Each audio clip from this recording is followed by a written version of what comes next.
All aboard!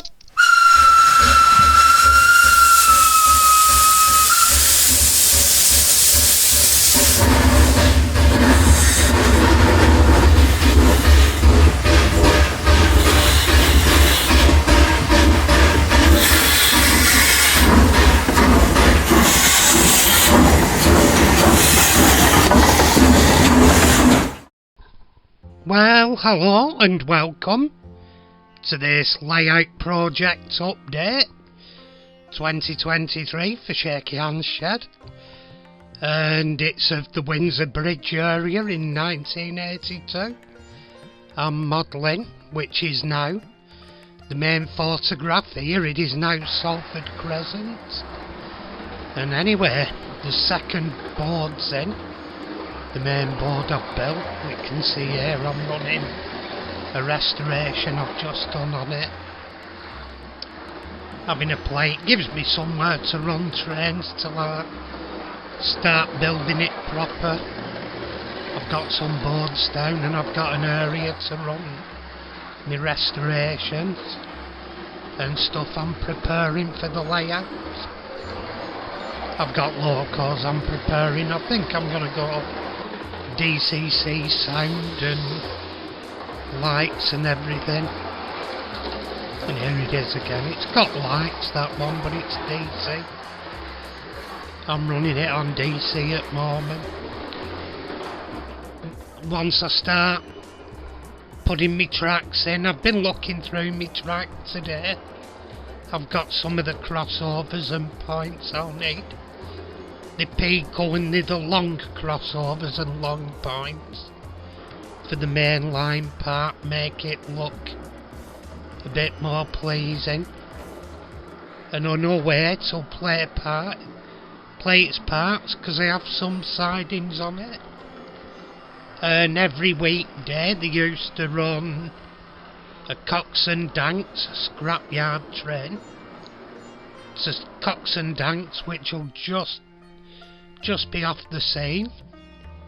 Anyway, here's some road vehicles I'll be using, mostly 80s vehicles. That green truck may well be ending up white, because there was a white abandoned one in a yard at the back. I'll be showing the rough idea of the layout. I've got a planned area what I'll show. There's also a Greater Manchester buzz of the time period. The coach can be explained away as a magic mystery tour, or whatever. Although why you'd want one of Salford is beyond me. And that's Oxford van I did up. It's got a builder and his mate in it with an A to Z on the dashboard. We've got an Escort Mark 1, which was still plentiful in the early 80s. I may weather some of these. And that's a taxi. You got plenty of black cabs around the Manchester area. And popular car at the time, a VW Golf. I think that wants the GTI flavour. So it was popular. There were TV ads at the time. And where would the late 70s, early 80s be without a Cortina Mark 3? Although even by the early 80s they were starting getting a rarer sight, because you had the Mark 4. And that's going to be restored, because it is a nice size if it's away from others, the Ford Corsair. Although I think Oxford might have a nicer one. We've got a Reliant Scimitar for a bit of exotic. And up next we have a Rover 3.5 V8. You can tell it's the V8 flavour by the double bulges on the bonnet to clear the rocker covers. And here we have the ubiquitous upside down pram that was everywhere in the early 80s.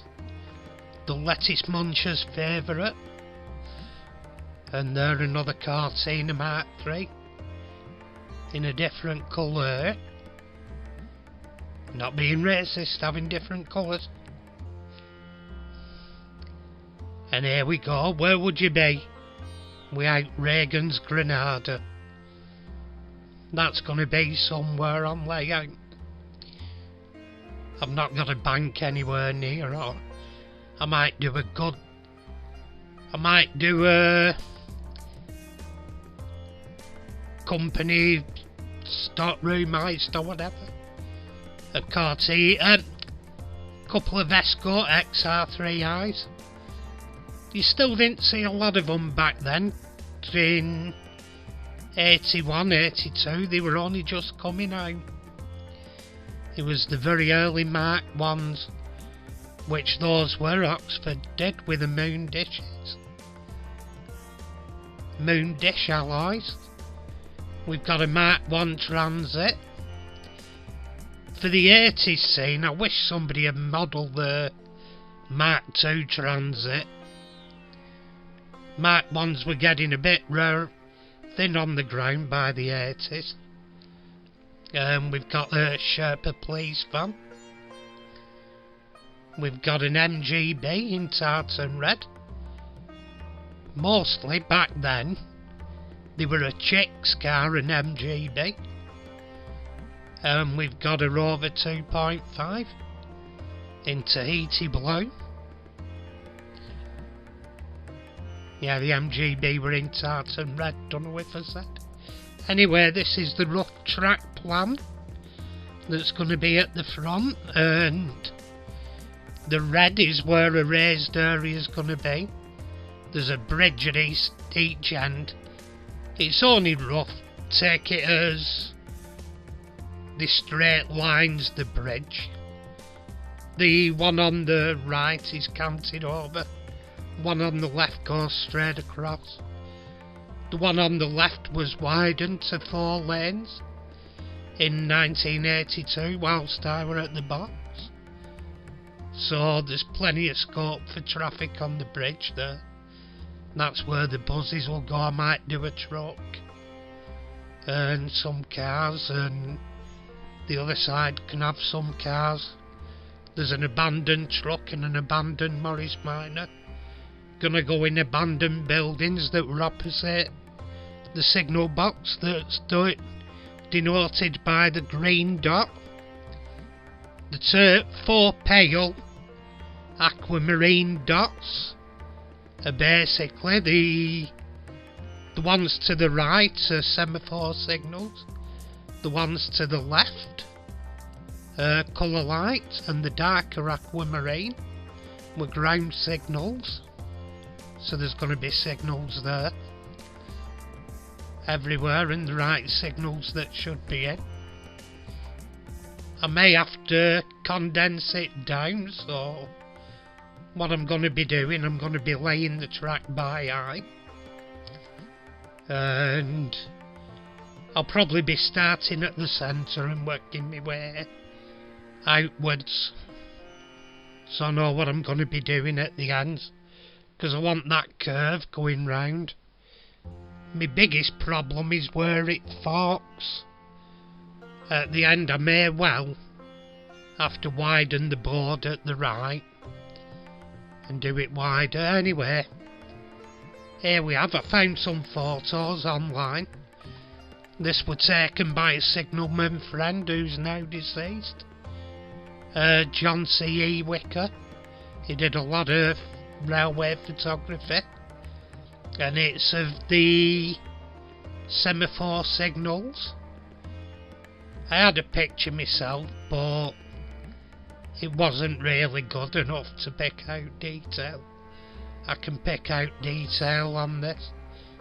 It's not a great photo, but it gives me what I need, which is picking out detail on it. You can see there's track circuit signs, and at this point my decision to buy a brown and orange pacer is justified, although at a later date than when I were there. They did actually run over the rails. That'll, at a guess, I'm thinking that'll be heading Blackburn through what was Pendleton Station, because they've obviously replaced it with the new station, and the box is still hanging on there in the rear. The rear on the right, the signal box is still hanging in. You can see the new trains that were, new tracks that were laid when the new station were built at Salford Crescent there. But it's useful for me because the buildings are still there and the embankment, so it gives me the details I want there.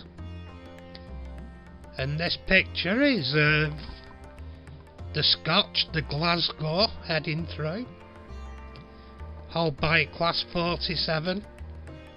It was always those type of coaches and a Class 47, and if you look at that, that says the coach. It has Intercity ScotRail, and the box by that time had new windows put in.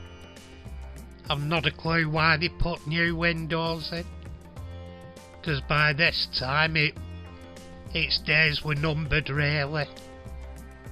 They probably double glazed, but its days were numbered, because it used to get lovely and cosy with normal single glazing, because it had a pot bellied stove.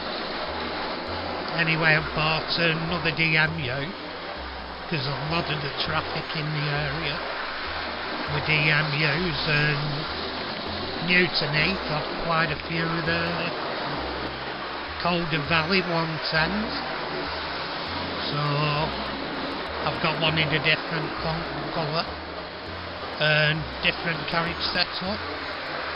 I have the white one with the blue stripe as well.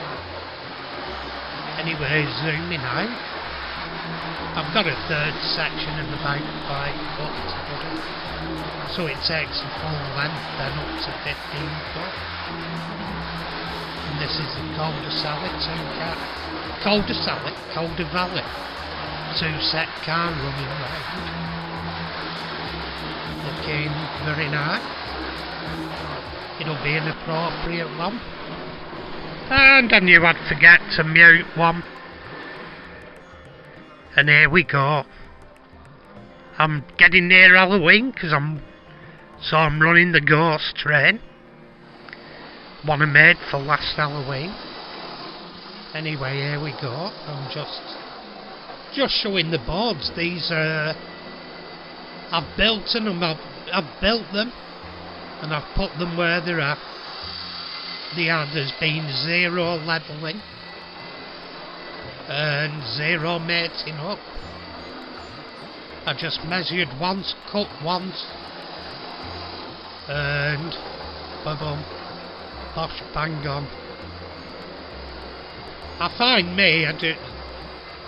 if I start messing around and measuring twice, that's when I screw up. So I have the confidence and just do it once. Measure once, saw straight through. Boom, done. It'll need very little bit of shimming to level up, but I'll probably put carriage bolts underneath. I want it permanent, but should the time come, I'm not a spring chicken. Should the time come for people to get rid of stuff after I've passed, it can just be unbolted and taken down in sections. Anyway, hope you've enjoyed watching. And the next video I think I'll be tackling the last board and making a start on putting carriage bolts underneath to bolt it nice and firm and level, and then ready to start putting shims underneath, then ready for starting sorting the layout tracker. Anyway, thanks for watching. And tatty pie, everybody. Tatty pie.